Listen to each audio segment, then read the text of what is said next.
request everyone to get our hymnals. And please turn our hymnals from hymn number 300, 300.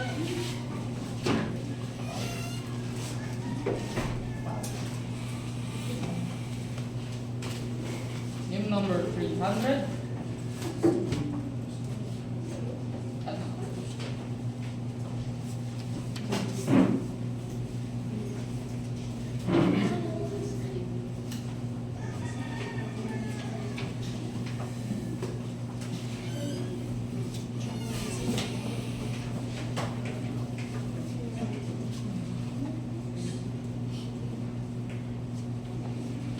Hymn number 340, 340. Near my God to thee.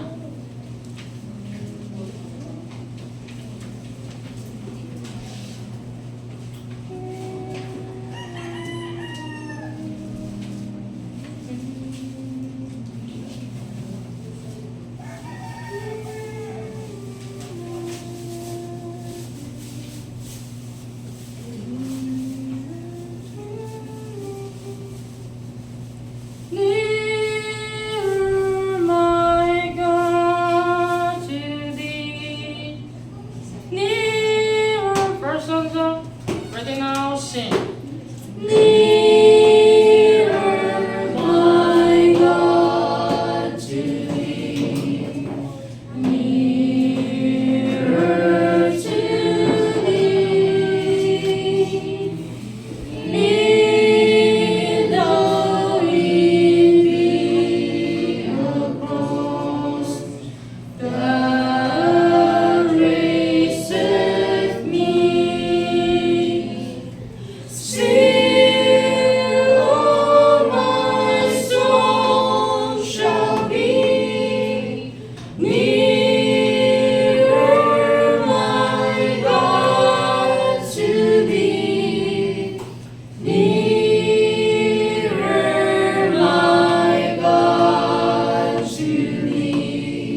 List your hymn note on hymn number 599.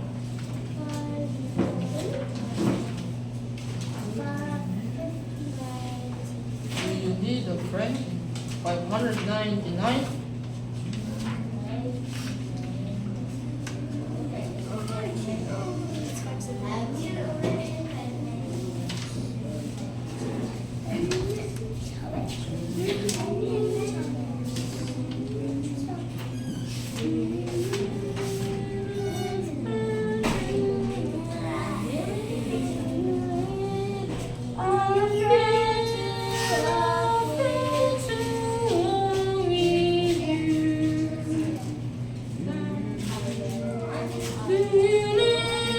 First stanza, ready now, sing.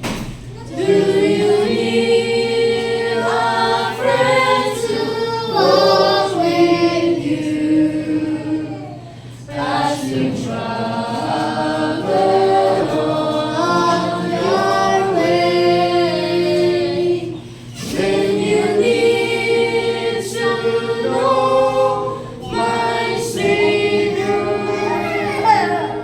Let him be your friend today.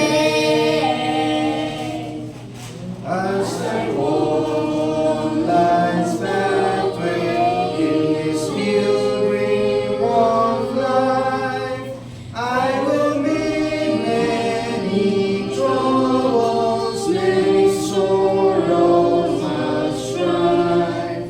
But I'll not fear the future, nor tomorrow's new day, for my Savior is leading the way. Do you need a friend to walk with you as you travel on your way? Do you need to know my Savior? Let him be your friend today. Through the valley, through the darkness, he'll go with you to the end of the way. Do you need someone to love you? Then you need my Lord today. Do you need a friend to walk with you as you travel on your way? Then you need to know my Savior. Let him be your friend today. If you travel alone with no one by your side, and you're needing a shelter you may find, then today you should meet him who died on the cross to save us like us who were lost. Do you need a friend to walk with you as you travel on your way? Then you need to know my Savior. Let him be your friend today. Through the valley, through the darkness, he'll go with you to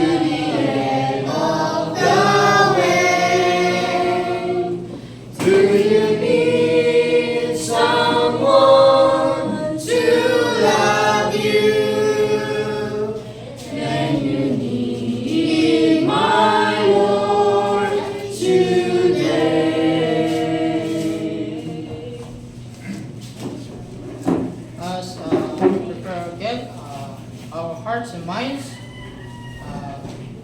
Let us now call our pastor, Virgin.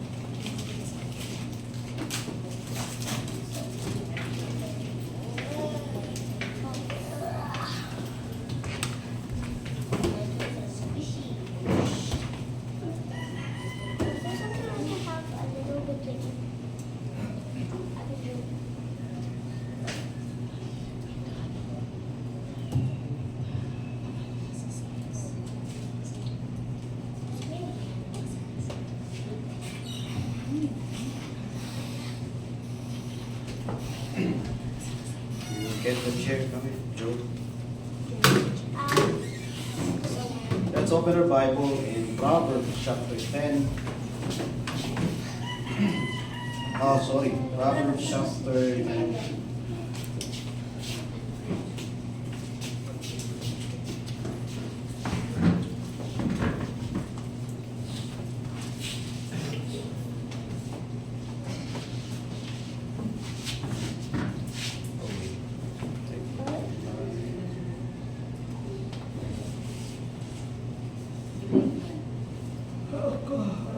Let's all stand.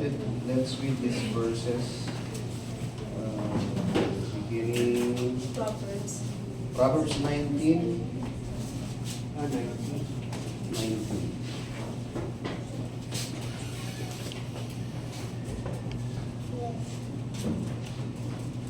Okay, let's read verse 1 hanggang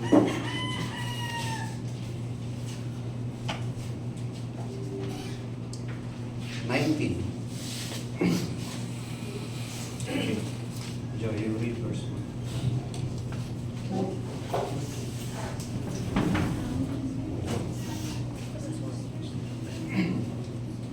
And there is a poor that well kept in his integrity, and he that is perverse in his and is awful. Also, that the soul without knowledge is not good. He that hasteth with his feet sinneth. The foolish old man perverted this way, and his heart rebelled against the Lord. Wealth maketh many friends, but the poor is separated from his neighbor. A false Witness witness shall not be unpunished, and he that speaketh lies shall not escape. Many who entreat the favor of the priest, and every man is a friend to him that giveth gifts. All the brethren of the poor do hate him. How much more do his friends go far from him? He pursueth them with words, yet they are wanting to him. He that getteth wisdom loveth his own soul. He that keepeth understanding shall find good. A false witness shall not be unpunished, and he that speaketh lies shall perish. Life is not seemly for a fool, much less for a servant to have rule over princes. The discretion of a man compared his anger, and his glory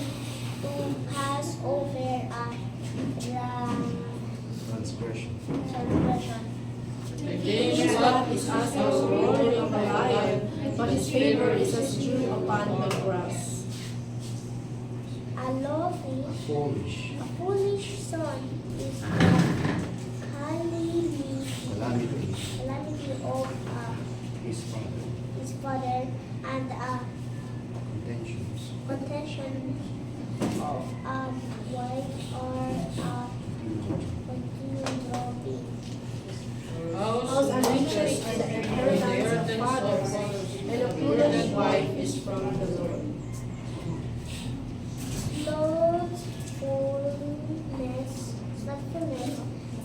casteth into a deep sleep, and in Idle soul. idle soul shall suffer hunger. He that keepeth the commandment keepeth his own Keepeth his soul, own soul, but he but that he that despiseth despiseth his his ways ways shall shall die. He that hath eaten upon the corn lendeth into the Lord. He that And and that that which he had given which he hath given, will he will he pay him again. Chasten thy son while there is hope, and let not thy soul spare for his crying. Altogether. A man great with wrath shall suffer punishment, for if thou deliver him, yet thou must deliver him. please. You may be seated, please.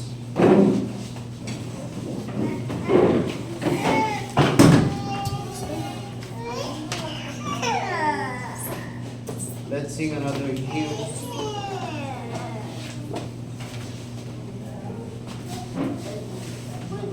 35.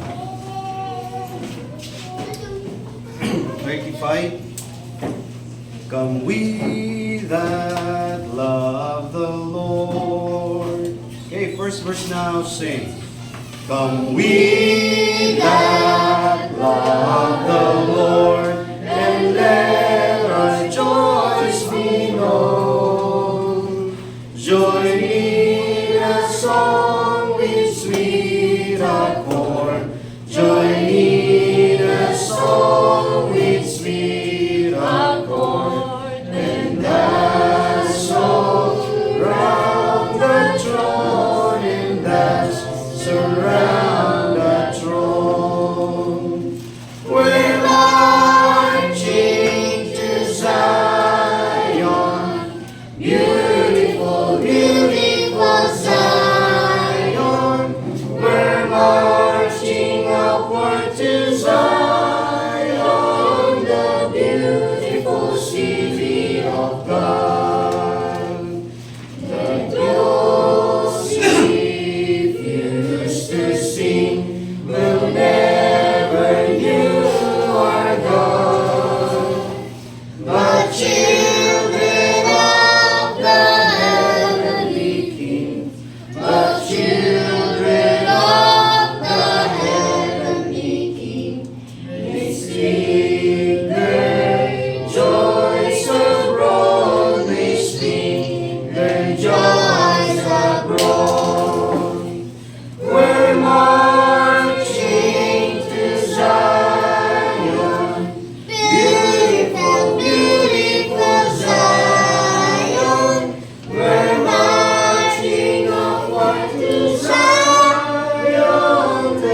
God.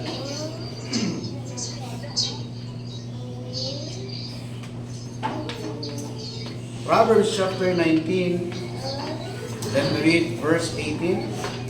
Chasten thy son while there is hope, and let not thy soul spare for his crying. Okay, pamute po nung ano. Okay, so again, sabi dito, chasten thy son while there is hope, and let not thy soul spare for his crying. So, kanino po ba ito sinasabi? No? Makikita natin na ito po ay isang wisdom galing po sa ating Panginoon through Solomon para po sa mga parents, mga magulang na mayroong anak. So, yung salitang chasten ay tumutukoy po yan sa pagdidisiplina. Diba? Kapag may nagawang mali, isa-sanction mo siya, tuturuan mo, at it is a form of discipline, no, derived from your love, no? At yan po yung tinuturo ng Biblia na sabi ng scripture, whom the Lord loveth, He chasteneth. At ang pattern po lagi ng ating pagiging parents ay ang Panginoon. Siya po ang ating mentor, siya ang ating sinusundan. Kaya napaka-blessed po ng mga mananampalataya sapagkat meron tayong kokopyahin o kinokopyahan. We are not to, sabihin natin, experiment on our own. Now, with regards to chastening, no, it is about raising children in the Lord. Diba? Sabi ng Bible, train up the child in the way they should go, so that when they old, they will not depart from it. So, chasten thy son. No? And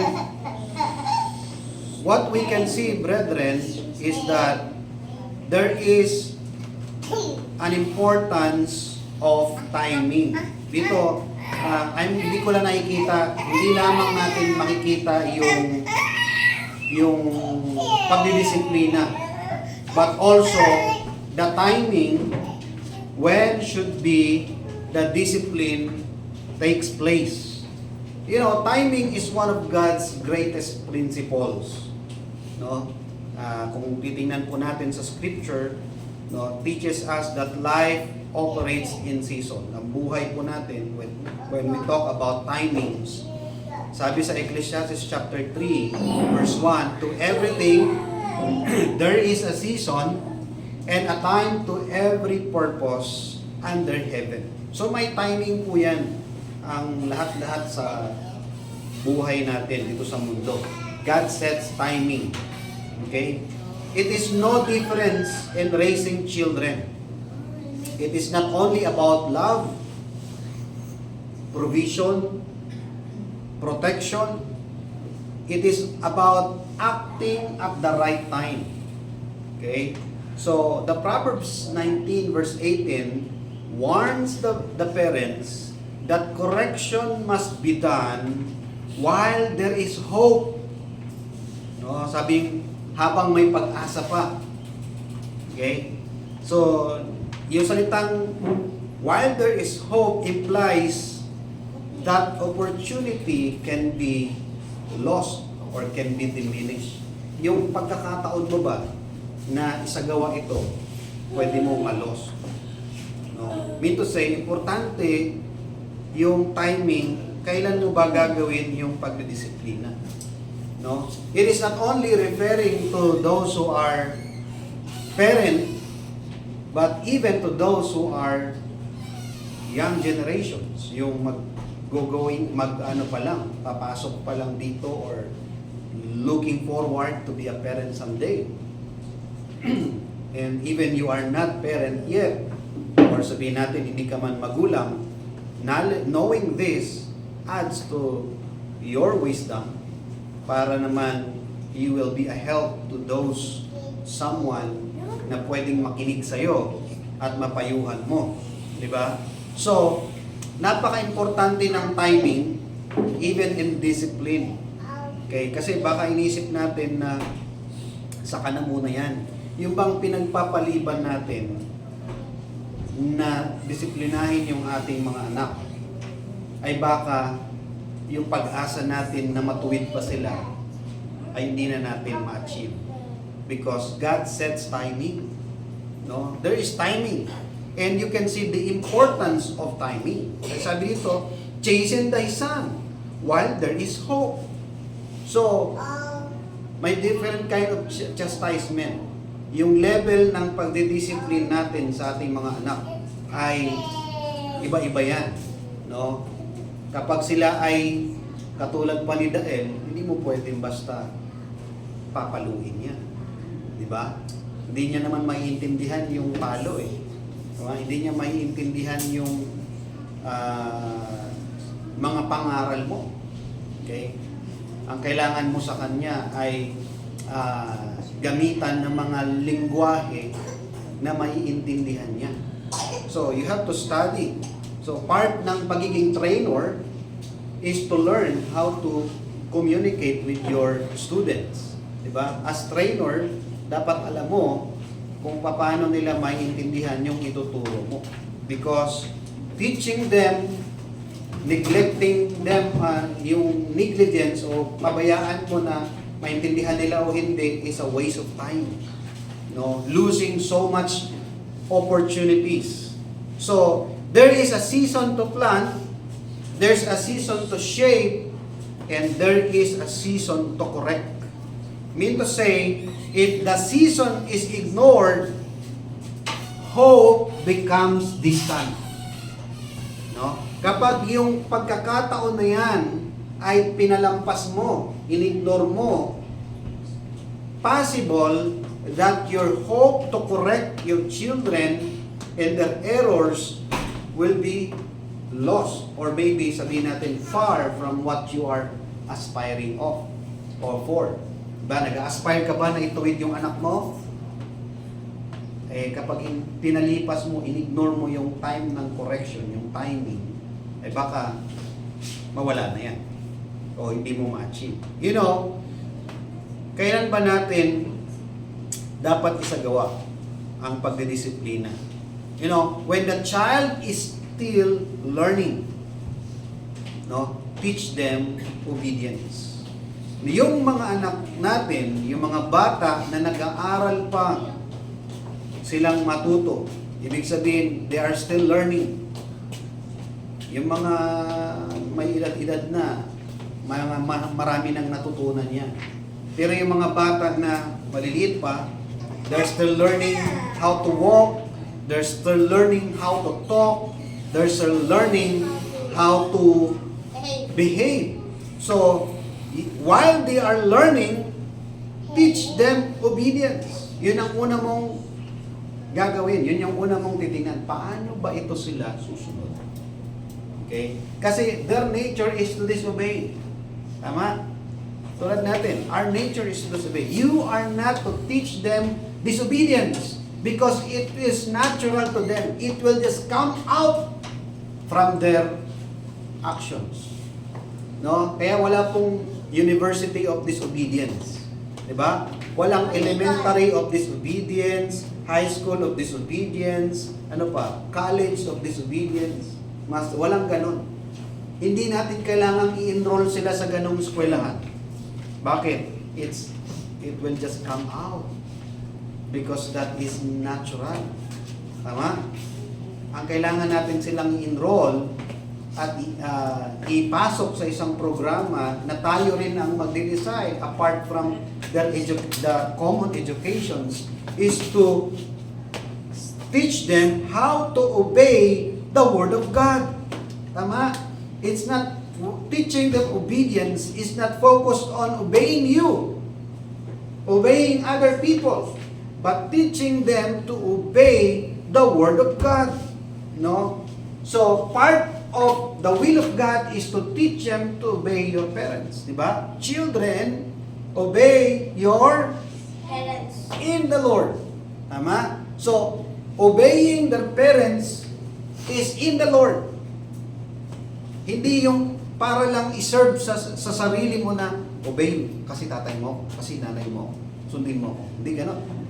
You should teach them to obey you because that is the will of God. While the child is still learning, teach them obedience. The basic, okay? Children are in constant of formation. Hindi mo mapipigilan, madedevelop at madedevelop yung anak mo. Their hearts are tender and impressionable. Okay, kaya lagi yan sila, malambot yan, madaling umiyak, tapos laging tumitingin yan sa impression, ginagaya niya. Because they are learning. What they see is what they learn. And in their stage, yung mga kabataan, yung mga ganyang stage na yan, that will become the foundations of their life later on. No? So, the Bible says, train up the child in the way they should go. Who are the commission? Who are the commission to teach your children? Huwag mong i-blame kay pastor yan. Huwag mong i-burden kay pastor. No. The primary responsible is you. God gave it to you. Kaya being a father and a parent is burden of training your children. And if you don't have knowledge how to train your children, the Bible says, let him ask of God. If any man lack wisdom, let him ask of God. Humingi ka, magtanong ka, alamin mo ano ang kalooban ng Diyos, ano ang ituturo mo sa kanila. And simply the Bible says, train up the child in the way they should go, so that when they old, no, he will not depart from it. Tuturuan mo dapat ng mga, wag yung TikTok, wag yung Roblox, o iasa nyo kay Miss Rachel, at saka kay Coco Melon. Di ba? You should not let them learn from there. Later on, hindi ka na makausap niya. Hindi na makikinig sa iyo yan. Naasa na yan sila doon sa spak ng dollar. Di ba? Kaya pag nagbilang yan, dollar na rin. Di ba? Parang Pilipinong, kaya makukonfuse sila. Am I American? Di ba? You have to, dapat pumasok ka sa kanilang programa. No? In the program of the learning, you should be there. You are the principal. You are the advisor. And you are the assessor. Tama? Train up the child. You have the full duty and responsibility to train them while they are learning. Because time will come, they are not learning anymore from you because they are more knowledgeable than you. Gets mo natin? Darating yung time, hindi ka na nila teacher. Ikaw na ang tuturuan nila.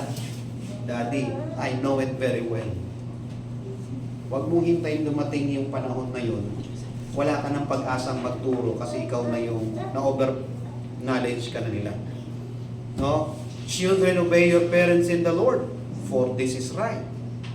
Children, yan, Ephesians 6:1. Children, obey your parents in all things, for this is well-pleasing unto the Lord. Dapat maintindihan nila that obeying their parents is well-pleasing in the eyes of God. Makita ng Diyos na yung anak sumusunod, the Lord will please them. It is pleasing to God's eye. Kaya naman, when your child is disobeying you, masakit sa mata ng Panginoon niya. Di ba? And pag hindi yan, pag masakit sa paningin ng Panginoon, alam mo na, favor of the Lord will not go with them. Are you comfortable seeing your child o yung anak mo na hindi sasamahan ng Panginoon? Dapat ma-alarm ka dyan. Obedience does not grow naturally. It must be taught intentionally. You know, if obedience is not established early, ano mangyayari? Self-will strengthens. Pag hindi mo tinuruan yan ng maaga ng pagsunod, may establish sa kanila yung self-will. No, ibig sabihin, masasanay sila, may establish sa kanila that I can do of myself. I am not any to submit. They will do anything they want. Yes. No. Ano pa? Authority is resisted. Yun ang may establish sa kanila. Sila yung authority, hindi yung parents nila. No?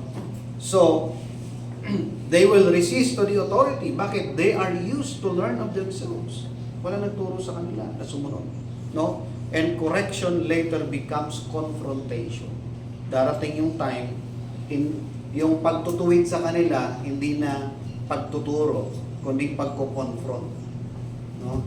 Kaya pagka late mo tinuruan, or sabihin natin, not in the right time, nakikipagbunong ka na eh. Kaya nga, it is discouraging for a parent not to be parents in their children. Bakit? Sino magtuturo dyan? Yung yaya nila? Yung ibang tao? Diba? Sa kanila matututo yan. Kaya pag dumating yung time na nagsama na kayo, malaki na yan, hindi makikinig, mahihirapan ka na. Diba? Ibang orientation. So, just as a young tree can be guided with gentle support, an old tree is resist bending. Parang puno, di ba? Kapag malambot pa yung puno, pwede mong i-bend yan. Di ba? At susunod yan. Subukan mong i-bend yung mangga, itong malaking puno na to. Hindi mo na mabibend yan. Tama? Magbi-break yan pag pinilit mong i-bend.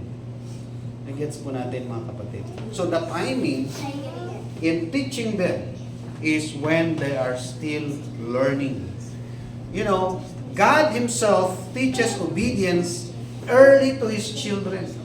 Kaya nga tayo, di ba, tinuturuan din tayo ng Panginoon as early as our time ng conversion natin. Anong unang tinuturo sa atin ng Panginoon? Pagsunod. Matuto muna tayong magsunod. Alam na ba natin lahat ng nasa scripture? Marami na bang alam natin? Hindi eh. What the Lord teaches us first is to obey Him. Kaya nga, tinatawag natin yung water baptism as the first step of obedience. Kasi yun yung una-una mong susundin before you grow more. Diba? So, ano pa? In Hebrews chapter 5 verse 8, though he were a son, yet learned he obedience. Katulad ng Panginoon, di ba? If Christ learned obedience, actually he didn't learn it. He led or live an example of obedience. Diba? Even His God, He live an example of obedience. No? How much more must our children be trained in Him? Diba? You know, timing matters. Teach obedience while the heart is still moldable. Okay? Turuan mo sila hanggat pwede mo pang hubugin ang kanilang puso. Kaya sa mga young people, hanggat ang iyong puso ay pwede pang magbago ng tibok, no? Tinuturuan, pinapayuhan na natin yan. Dahil kapag yan ay nahook na at wala nang turning back, mahirap na. Diba? Ano pa? When the child is not only when child is learning, teach them obedience, but also when the child is asking. Okay? When the child is asking, answer them right.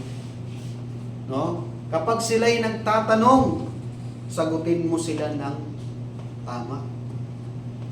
No? A questioning child is a listening child. Kaya sila nagtatanong because they are to listen. They don't really ask if they're not listening. Kaya kapag masyado silang matanong, it means they are always listening. Right? They always ask because they want to learn. And they always ask because they want to hear something. They want to listen. That's why when they ask, answer them right.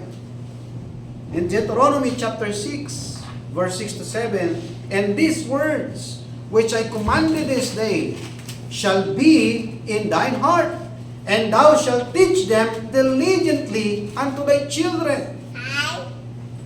Verse 20 to 21, and when thy son asketh thee in time to come.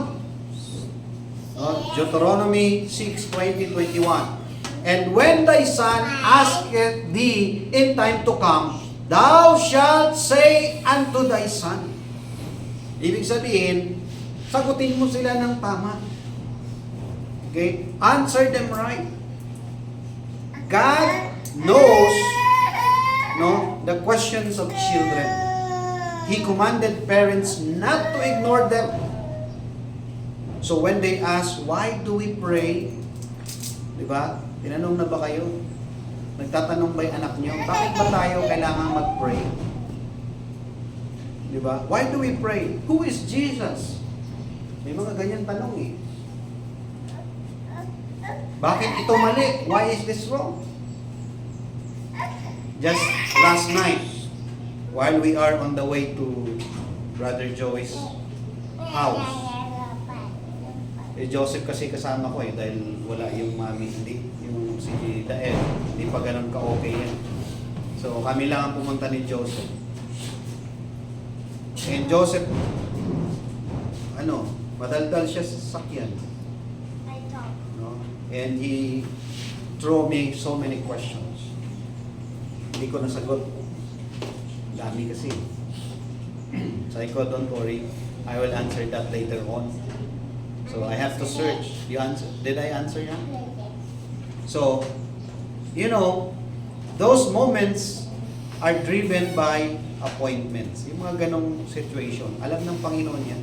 And God actually designed your children to have a lot of questions. No? Nasa rin ng Panginoon, disenyo niya yan. You know what? The Lord did not allow our children to be born as mature. He raised them, with like a space in their mind. A space for us to do our duty as parents. A space for us to apply what we have learned and teach them. Kaya nga ang unang ministry natin mga magulang ay yung ating mga anak. Diba? Mahirap magturo sa iba kung hindi natin naturuan una ang ating mga anak. Pag hindi natin napasunod yung ating mga anak, kaya pala sabi na isa sa qualification na sinabi ni Paul, they must rule their own house. Ngayon ko lang mas naintindihan na, ganun pala, no? Of course, that is the way of the Lord. No? If parents fail to answer, ano mangyayari? Kapag may tanong ang anak mo at you fail to answer them, what will happen? The world will answer. Tama? They will find answer from the world. Culture will answer. Yung kultura, yun ang sasagot. Ganito ka na. And ano pa? His friends will answer. Kapag hindi mo pa naturuan na maghanap sila ng kaibigang godly, paano na yun? Ang sasagot sa kanilang tanong ay mga ungodly. No? But if you fill them with answers, they will not buy any answer from friends, from the world. They will actually told them the answer of that question. And their answer, their answers may not be true. Yun ang nakakatakot, na yung anak mo makasagap ng isang sagot na hindi naman totoo. No? Kaya nga, the best way is you teach them. The best way is to convey them the truth. Kaya bilang mga magulang, hindi duty ng pastor lang na siya yung mag-aral, but also parents should learn. Diba? Kasi sasagutin mo rin yung anak mo eh. Tuturo mo rin sa kanila. You know, Proverbs 1:8, my son, hear the instruction of thy father, and forsake not the law of thy mother. Timing is critical. No? When curiosity opens the door, no, truth must enter. Kaya yung timing, hanggat bukas, ipapasok mo na yung sagot.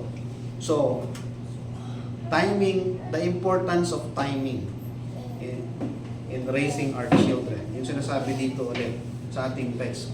Chasten thy son while there is hope. Yung salitang while there is hope, it speaks of timing in raising our children. No, that includes discipline. Ano pa? The importance of timing when the child is doing wrong. Discipline is protecting them. No? Kapag gumagawa ng mali ang anak mo, yung disiplina ay safety nila. Ano ibig sabihin po nun? Discipline is not punishment from anger. It is protection from love. No? Ito ay protection. He's protecting from sin. No? Proverbs 13:24, he that spareth his rod hated his son, but he that loveth him chasteneth him betimes. No? Grabe pala, no? Kapag in-spare mo yung anak mo sa pamalo, okay, you hate him. So, parang reverse na ang mundo dito ito yung mahirap sa culture natin. Kasi we're into ang masaklap din kasi pag ignorant sa pagdiscipline na abuso. 'Di ba? Pero yung tamang application nito, hindi siya abuse, kundi loving them. Okay? How many times ba darating yung time na natatakot kang pumalo sa anak mo kasi baka makulong ka? Diba? Yung anak mo, isusuplong ka mismo. Tatakutin ng anak, sige, paluin mo kung papabarangay mo. Diba? Kasi nga, maaring hindi natin na-convey ng tama o baga sabihin natin the timing is lost. No? That's why the lesson is while there is hope. Tama? While there is hope. It speaks of timing. No? In Proverbs 29 verse 15, the rod and reproof give wisdom. Diba? Yung pamalo, nagbibigay ng kapaligiran.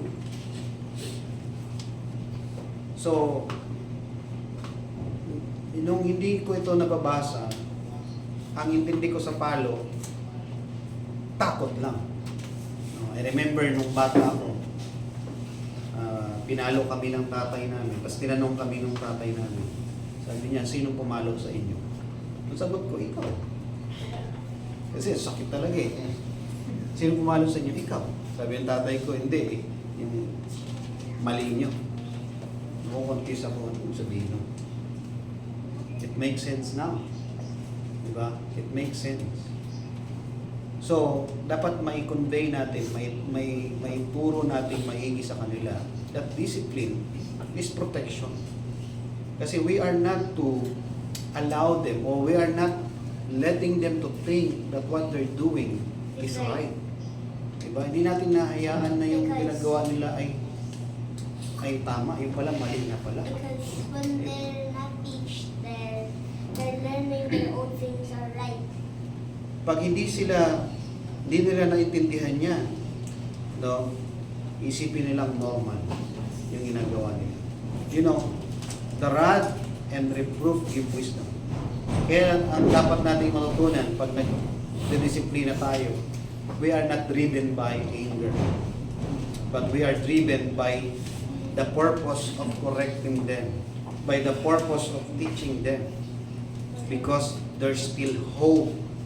And we are doing that with hope.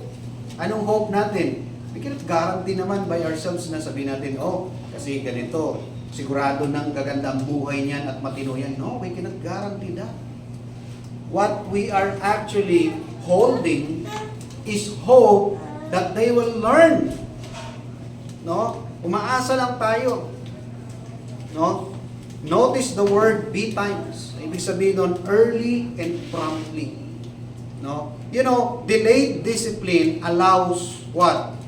Sin to root deeply. No? Kapag dinelay mo ang pagdidisiplina, hinahayaan mo na yung kasalanan ay umugat sa kanilang puso. Ano pa? Conscience to dull. Yung konsensya nila ay kakapal. Kung sa mukha pa, kakapal. Diba? Rebellion to strengthen. If you delay discipline, no, tataas ang rebellion. Sino yung nasa labas? Papasukin mo nga si Amber. Mo nga si Amber, papasukin.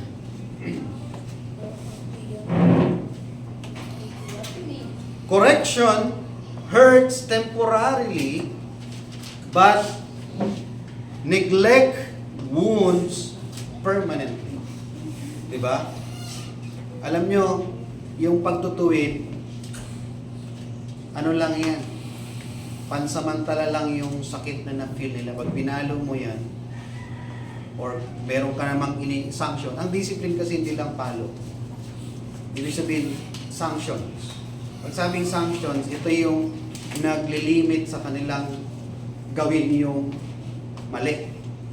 No? It may be painful for now, it may be hurtful in a moment. No? But you'll get used. But neglecting that wounds permanently. Ibig sabihin, darating yung time mas malala. No? You know, Hebrews chapter 12 verse 11, no chastening for the present seemeth to be joyous. Nevertheless, afterward, it yieldeth the peaceable fruit of righteousness. Wala namang pagtutuwid na sobrang saya eh. Right? Agad-agad. Parang tayo rin sa Panginoon eh. Hindi naman tayo biglang, kapag kinokorek tayo, hindi naman masaya eh. Painful. But after that, after it yielded, tayo, may piece of fruit. Peaceable fruit of righteousness. Discipline guards the child from greater sorrow later. You know, ang disiplina ay nagpoprotekta o nag-guard sa ating mga anak to have a greater sorrow later in life. Timing protects hope. Yung timing natin, yung hope inaasahan natin, yung tamang timing sa pagdidisiplina ay nagsisecure ng pag-asa natin, at least. No? And number 4, the danger of ignoring timing. In Proverbs 19 verse 18, sabi doon, while there is hope, this implies a sobering truth, there may come a time when correction is far more difficult. Darating yung time na yung pagtutuwid, pagdidisiplina, mahirap na. Kaya wag nating palalampasin yung timing of correcting our children. No? Sa mga hangga't may pag-asa pa, hangga't may nakikita ka pang pag-asa, gawin mo na. You know, our children are subject to our discipline while they are still in our house. Hangga't nasa bahay natin sila. Hangga't sila ay sumisilong sa atin, umaasa sa atin, they are all subject to our discipline. Pero, the level and way of discipline evolves. Depends on their capacity and hope that what we can see. No? Kailangan tanawin mo ano ang pag-asa na sumunod sila sa iyo. No? Anong pag-asa na maintindihan nila na ang disiplina ay kalooban ng Diyos? Anong pag-asa na sila ay kumilala sa Panginoon? Okay? When teaching is delayed, habits solidify. No? Nasusolid yung kanilang mga maling gawain pag hinahayaan mo yung kanilang maling ginagawa. Bakit? You delay it. Alam mo sa inyo, saka na. Wala ako sa mood mag-disiplina ngayon eh. Saka na, pag may pera ako, para pag pinalo ko to, madali kong patahanin, bigyan ng Jollibee. Di ba? Wala eh. Pinalo ko to, magagalit lang sa akin to. Di ba? Naranasan ko na, pag pinalo, bigyan mo ng Jollibee, mabait ulit. O, hindi ganon. Because if you delay correction, yung kanilang habit ay masusolidify. Ano pa? Yung kanilang puso ay titigas. The hearts hardened. Ganun din tayo eh. Alam niyo yung Panginoon, He knows the timing. Kailan niya tayo didisiplinahin. Alam niyo, ang pagdidisiplina, hindi naman kada mali ay hataw. Hindi naman tayo nahataw lagi ng Panginoon. Everyday yata tayo nagkakasala sa Panginoon. Hindi naman tayo everyday pinapalo, di ba? Yung anak natin, pag nagkamali, hindi rin yan araw-araw paluin mo. No? Pero, when they doing something wrong, you should alert them. No? Dapat i-alert mo sila Immediately. na you actually catch what they're doing. Ibig sabihin, alam nilang nagbabantay ka. Alam nilang umiiral ang iyong authority at pagdidisiplina. No? Ano pa? Influence weakens. Nawawala din. Humihina din yung iyong influensya sa iyong anak kapag dinidelay mo o you ignore the timing of discipline. No? Even spiritually, Scripture warns about delayed response. No? Sabi ng Isaiah 55 verse 6, seek ye the Lord while He may be found. Diba? It speaks about early. It speaks about not ignoring the timing when to seek the Lord. In 2 Corinthians 6:2, behold, now is the accepted time. Ibig sabihin, the importance of timing and the consequences or the loss of ignoring timing. No? Opportunity does not last forever. Kaya mayroon tinatawag na snatch your opportunity. Alam nyo, yung mga opportunity, hindi rin yan forever. Kaya kailangan we should ask the Lord's wisdom to catch godly opportunities. Di ba? In Ecclesiastes chapter 12, verse 13, anong sabi doon? Chapter 12, anong sabi doon? Remember now thy Creator in the days of thy youth. It speaks of timing. Di ba? Kailan mo alalahanin? Hindi yung pagbatanda ka na. Hindi kapag wala ka ng ngipin, senior ka na. O kaya meron kang stable job. Hindi gano'n. Now, sino man nagbabasa noon at nakakaintindi, it speaks of the timing to remember His God right then and then. Di ba? So, in conclusion mga kapatid, hope does not disappear suddenly. Tama? Yung pag-asa na turuan natin o disiplinahin natin yung mga anak, hindi naman yan nawawala agad-agad. When we miss some opportunities to correct them, to teach them, it does not fall away our hope to still correct them.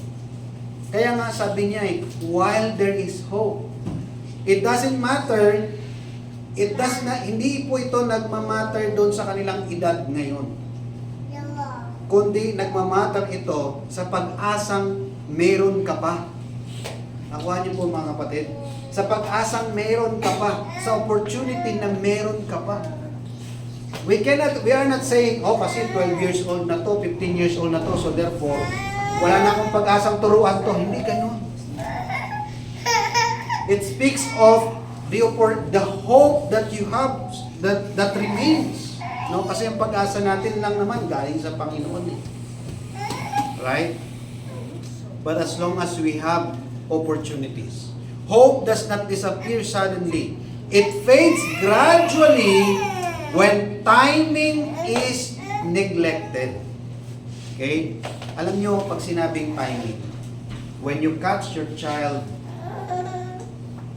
doing something wrong, ibig sabihin, opportunity to correct them. If you ignore, you miss the timing. Tama? Kasi hindi naman habang buhay, nakakapture mo lahat ng mali nila. It means, if you see them, you catch them, ibig sabihin, timing yun. Tama? Kaya wag mong patay mali siya ka lang. Kapag alam naman nila yun na aware ka, pero patay mali siya ka, ibig sabihin, ignore mo yung timing to inform them. Hindi mo naman pwedeng hatayin, pag malaki na yun, lalaban na sa'yo. Diba? Pero yung sabihan mo sa kanila, i-aware mo sila, ibig sabihin, alam nila na nakatingin ka pa rin. At masisense mo kung may pag-asa ka pang matuwid sila. Right? So, it fades gradually when timing is neglected. Ang mangyayari doon, yung pag-asa mong ituwid sila, it will fade. It is fading every time you ignore them. So when they are learning, teach them obedience. When they're asking, answer them right. When they are doing wrong, discipline to protect them. Kailangan lang meron tayong tamang mindset sa bagay na ito. Right action, too late, loses strength. Kahit tama yung gagawin mo, if you're too late, no?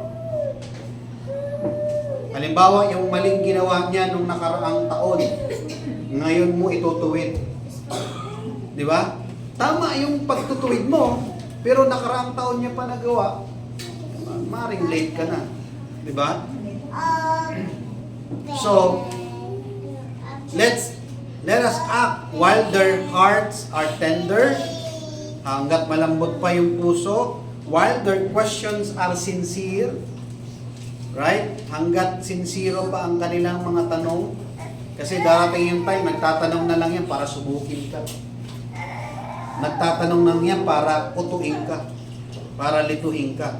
While they have a sincere question. Ano pa? While correction can still shape them. Habang pwede pa silang hulmahin ng iyong pagtutuwid. No? Because Proverbs 19 verse 18 reminds us, there is hope, but only if we move in the right timing or season.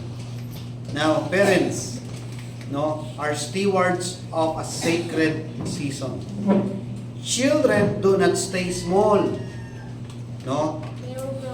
Opportunities do not stay open. No? Act wisely, act lovingly, and act timely. For hope becomes distant when timing is not observed. So, mga kapatid, chasten thy son while there is hope, and let not thy soul spare for his crying. No, ang mga bata, meron din yan silang yung depravity nila, nandyan pa rin yan. Kasi may theatrics din yan kailangan alam mo. Iiyakan ka niyan sa pag-iisip nilang makaligtas sila sa pagtutuwid mo. Right?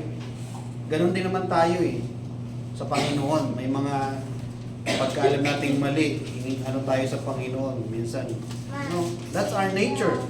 Wala tayong magagawa dyan. But God sets everything na enough, no, para maging matalino tayong mga magulang. So, nawa ay take advantage natin yung pag-asa na nakikita natin para sa ating mga anak. Because they are the next and future of this church. They are the next worshiper of the Lord. Kaya kung hindi natin sila tuturuan ng mundo yan. Diba? Kung hindi tayo magtuturo sa kanila, and if God has a great purpose to them, the Lord will raise another teacher for them. Diba? Kaya, yun, no? Minsan ang mystery talaga ng Panginoon, grabe. Hindi ka man pinalaki ng isang godly na pamilya, pero may way ang Panginoon to teach you.